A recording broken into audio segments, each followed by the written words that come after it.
The biggest misconception around route setting is that it's just a matter of placing holds on the wall. The challenge as a setter isn't to create one amazing climb, but to keep creating interesting climbs day after day. Stick around and I'll share what I've learned from 15 years of route setting. Even if you plan to never set a route yourself, understanding the process behind the scenes can be an eye-opener. The problem. How do you come up with a climb? How do you decide where to put the holds? And how do you decide which holds to use? These are the three most common questions that I get asked, and I will attempt to answer them in this video. I believe that this insight can help all climbers, not just those who wish to try setting. Whilst the principles in this video can be applied to all route setting, I am going to be specifically looking at bouldering. This is because it's where most people start, as well as the easiest and safest form of route setting to get into. But before I get into the methodology of creating a climb, I should explain what route setting is. Route setting is the job of creating several climbs at a specific difficulty with a certain amount of time.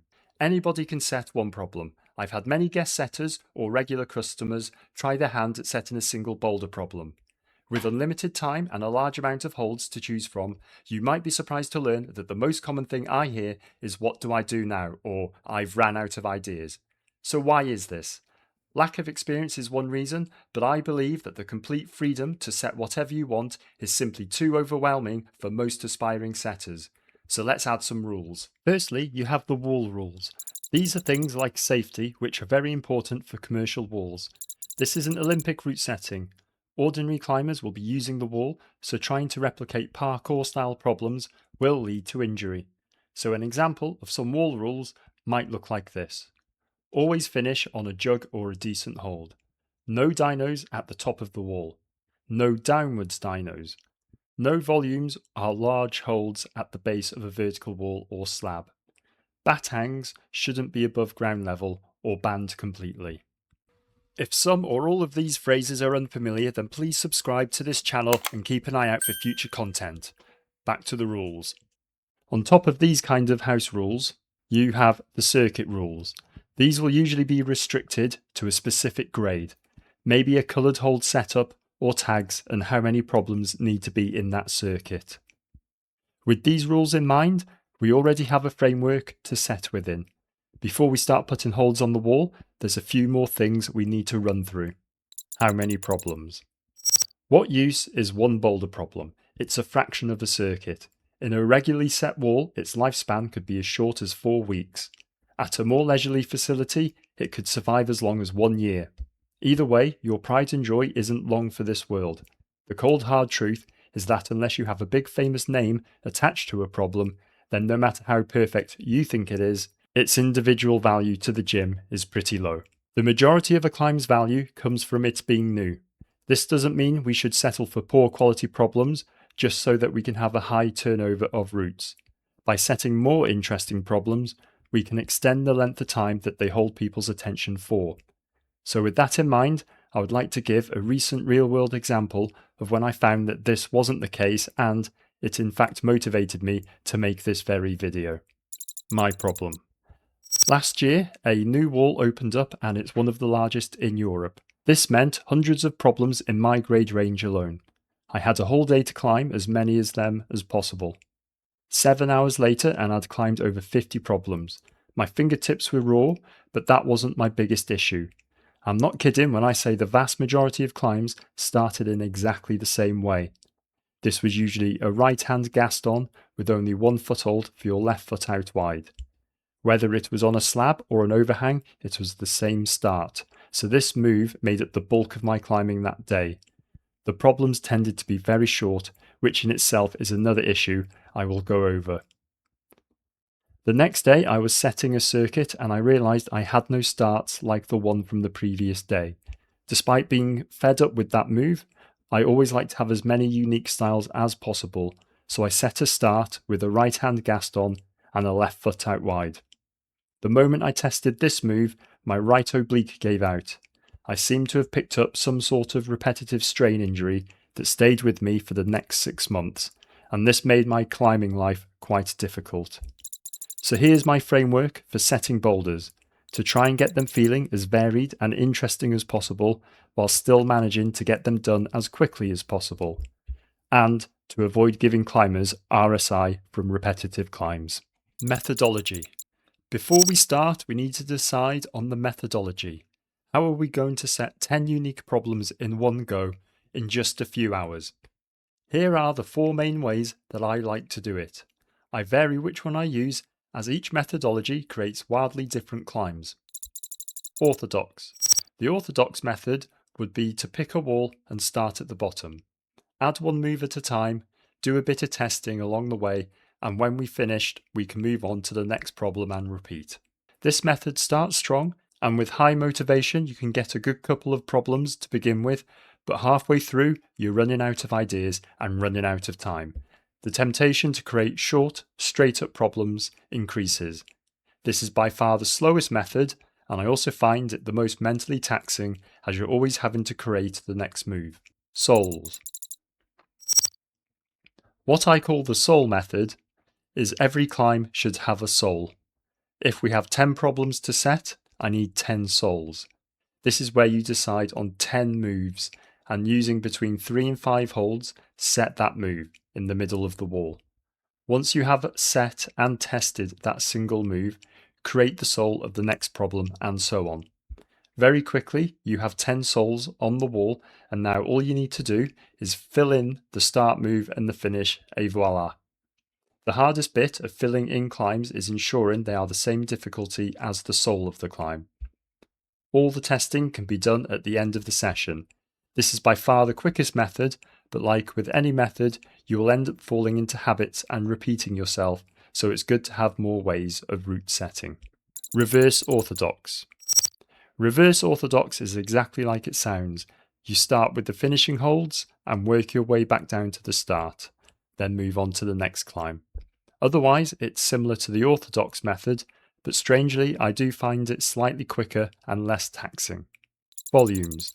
The volume method is where you put 10 volumes, large holds or cluster of smaller holds up on the wall first. The intended move of a climb should not be in your mind. Once you have created the volume, move on to the next climb.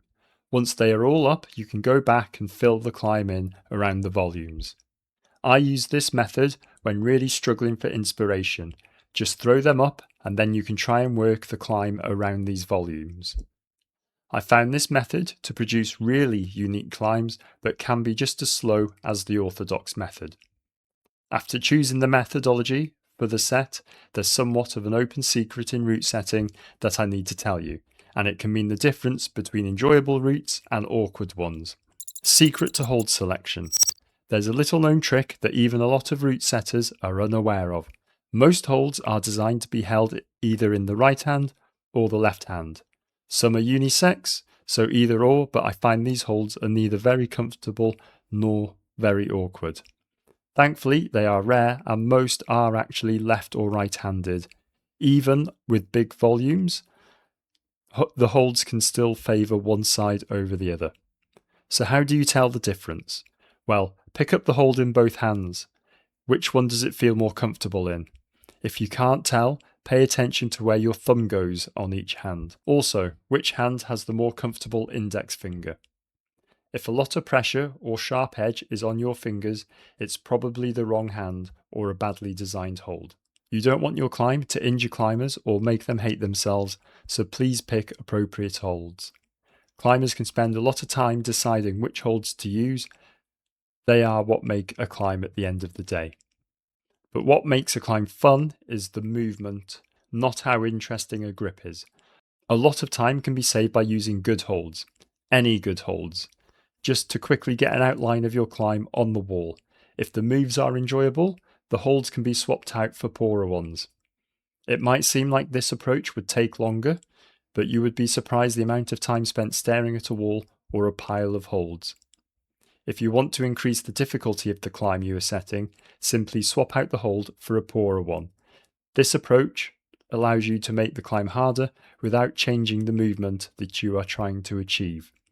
You can lose your original intention by increasing the distance between holds, and all the short climbers won't be afraid to tell you how reachy your problem is.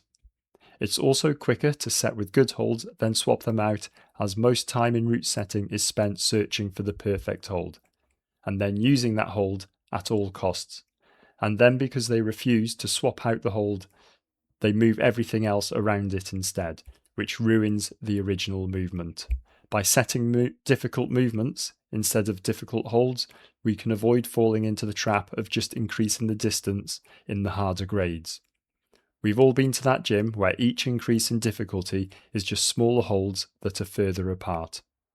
To recap, don't get attached to your climb and don't get attached to the holds that you want to use. Set the movement you want to create, but there is still one more thing to explore before we can set a problem. How to make a climb interesting. Ask 100 people what makes a climb interesting and you will get 100 different answers.